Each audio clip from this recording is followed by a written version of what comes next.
I chose my path and it is what it is. I have to accept. And once you accept, it's much easier to move forward. So yeah, no regrets. This podcast encourages and empowers you to create your own unique real story, develop your own unique real statement, and discover your own unique real self. The power is yours. Good morning, David Henzel. Previously, episode 1221 of the 12-Minute Convos podcast. It's been just 2 years, 3 months, 8 days, 23 hours, 45 minutes plus or minus a few since we last had that recorded conversation. That was then. This is now. David, how are you doing today? I'm doing excellent. Thank you for having me again, Henzel. Yeah, it's my pleasure. I love the German pronunciation of my name. Thank you very much. All right, you are that guy. When we first spoke, we covered a ton of things. Mostly happiness was one of our conversations topic.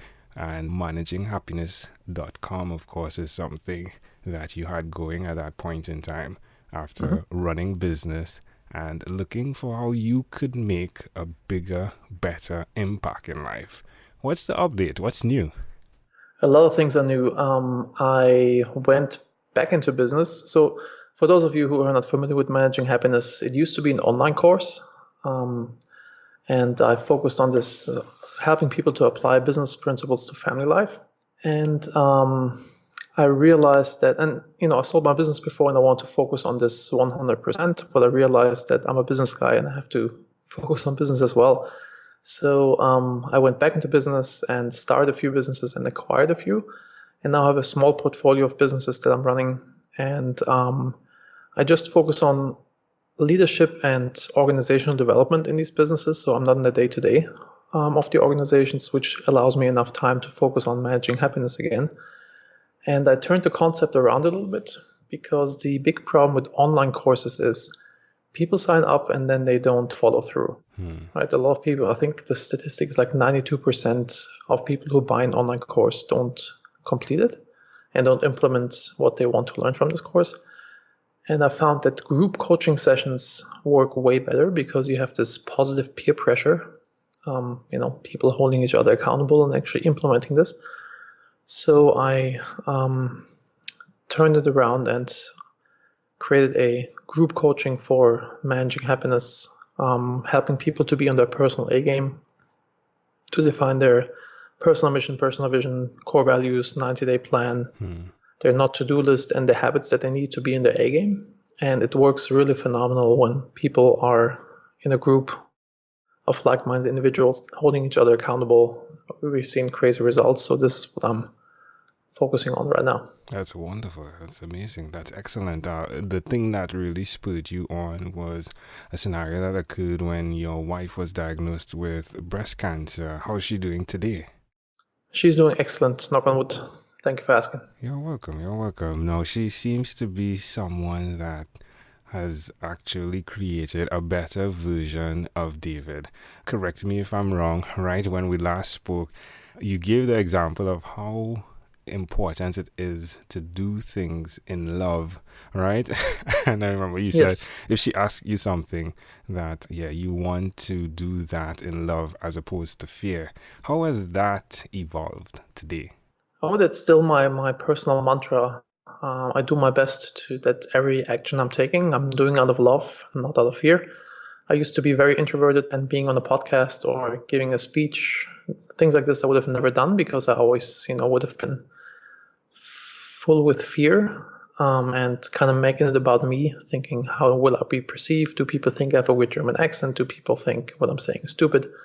And then if I'm in the state of mind, I can't really give a presentation. But if I switch to love, and when I think what I have to say here can potentially help people in their life or in their business, then I'm making it about the other person. I'm making it out of love, and it's just flowing. Or same in selling. If I want to sell you something and I know it's a good product, and I know this thing here can help you in your business or in your life, then I can even be a pushy sales guy. Hey man, freaking buy this. It's going to be really good for you. And you feel where I'm coming from. And it's really easy to sell then, versus if you're full of fear, and the predominant thought in your mind is like, oh, I have to reach my quota or I have to pay my mortgage. If this is your predominant thought, then it's going to be really hard to sell. Yeah. So now that you've felt the two sides of the coin, or even seen it, or even experienced it, how quick would you say one is to the other in terms of ROI then? So you're doing things in love. Is the ROI as quick as doing things that hard driving salesman? I think when you need quick cash, it's a different thing. But it's all the long game. So it's compounding interest. If you build up your reputation, it takes a long time to build up a reputation, a positive reputation. It takes seconds to destroy it. So I think everything that you're doing in business, it's really important that you have the long game in mind, and that it's not about making a quick buck here or there. I love that, which means that within your life, there must be the component of reflection. Again, I'm guessing, is that something that you do regularly, reflect on what's going on? Yes, absolutely. I reflect on the day. At the end of the day, I reflect on my week, and I also reflect on my 90 days. I plan out every 90 days. I have a 90-day plan, a 1-year plan, and a 3-year plan. And after the 90-day plan is over, I always reflect back on seeing how things went and what I've accomplished and what worked well and what didn't work well and what I can learn from this. Wow. And I'm also using the bullet journal, which is I don't know if you're familiar with it. It's a way of having a journal and planning your day.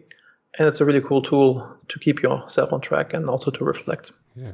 So let's get into the business side of things. So I see here on my notes, right? SaaS, you're doing software. Well, explain to those that are listening, what is SaaS, please? So there's, as I mentioned before, I have a small portfolio of businesses. A lot of them are productized services. One is Task Drive, where we provide lead research for outbound sales teams. The other one is L2B Plus, where we provide live chat agents or support agents for predominantly e-commerce customers. Then there's Shortlist, which is a marketing agency, and we heavily focus on SEO, so we provide backlinks, and also dedicated marketers that work with a customer. We call ourselves the unagency because we want to do things differently than traditional agencies are doing. It's more of an outsourced play. Then 50 SaaS, which is a company where we provide where we build out SaaS solutions that we then market.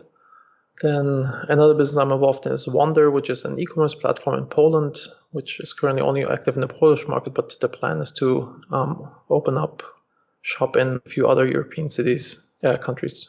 So yeah, very, very busy days. Yeah, I'm guessing, and we can accurately see that the investment in love slowing down for a bit to speed up, and you can tell me if this is accurate or not, has been tantamount to your success. Yeah, absolutely. I mean, I always play the long game. One of my core values is to enrich the lives of everybody that I come in touch with. So, and it just pays back. People refer you, people hook you up, people take good care of you. If you're good to people, people are good to you. That's just how it works. Now, the podcast, is that still alive? The podcast, the Managing Happiness podcast, is currently on pause because we're relaunching the Managing Happiness, the switching from online course to group coaching. And once we are done with this, which should launch, I think, in a month from now. We're in heavy development right now. Then we'll also pick up the podcast again. But we launched another podcast, which is called the How We Solve podcast, where we interview experts and thought leaders on how they have solved hard business problems. And they break these business problems down in step-by-step, almost quick bullet points so people can learn from these experiences and don't have to, make the same mistakes that they've done. Now, we've heard how this has impacted you. Please tell me, how has everything that you've been doing impacted your wife? She just came to the office, so you could ask herself. But I think she's very happy. She just started a business of her own. Back in the days, like in 2009, she had a small store chain of interior design shops, and I ripped it out of there and brought it to America. And now she's finally back at working. Our daughter started going to school, so she's freed up a little more. And a few months ago, she started a company that builds wood houses and cabins. That's It's amazing. like, so yeah, she's doing awesome. That's wonderful. When you look back, my friend, from now to then, just 2 years ago, do you have any regrets on the decisions you've made? And has the investment been worth it? I think I don't have any regrets whatsoever. I think it's always like, even if I fail with something, it's just a learning opportunity. One thing I regret is, actually, no, not really. I've been thinking about my mother passed away 6 years ago, and she was in Germany and I was in the States, and I didn't see her that much. She died from cancer, and it would have been awesome to spend more time with her, but I chose my path, and it is what it is. I have to accept, and once you accept, it's much easier to move forward. So yeah, no regrets.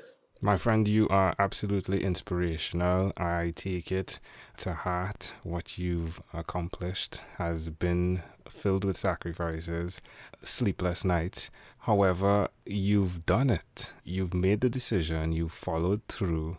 You've done it. So, I mean, if no one has told you this, I would like to say well done.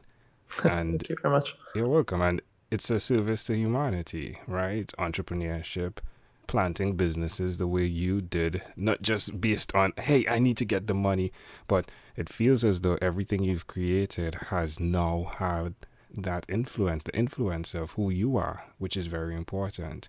And that, my friend, is great. So I do thank you for that. Oh my, it gives me joy to test and see, hey, what are you doing, right? Are you still doing what you said you would be doing, David? And to hear that you've not given up. So thank you for that, my friend. In closing, is there anything else you'd like to share with our amazing audience? Yes. You said that I suffered and did sacrifices. I see it the complete opposite. Like I love what I'm doing, and even though it's hard sometimes, it's totally cool. It's just, I enjoy what I'm doing, and I never feel that I'm suffering in any way, shape, or form. I think if you're acting out of love, then you're always in this mindset that, if you love what you do, you never work a single hour of your life. So, yeah. So just, with your audience, act out of love, not fear. Well, I appreciate you, and thanks for editing that. I appreciate that tremendously. David Henzel, again, amazing audience. Check him out. You can go to managinghappiness.com, or the other things, right? You can check out shortlist.io. David, thank you, my friend, for being on what is inspired by 12-Minute Convos with Angel Jones. This podcast is produced by Pod Edits. Visit podedits.com for professional podcast publishing.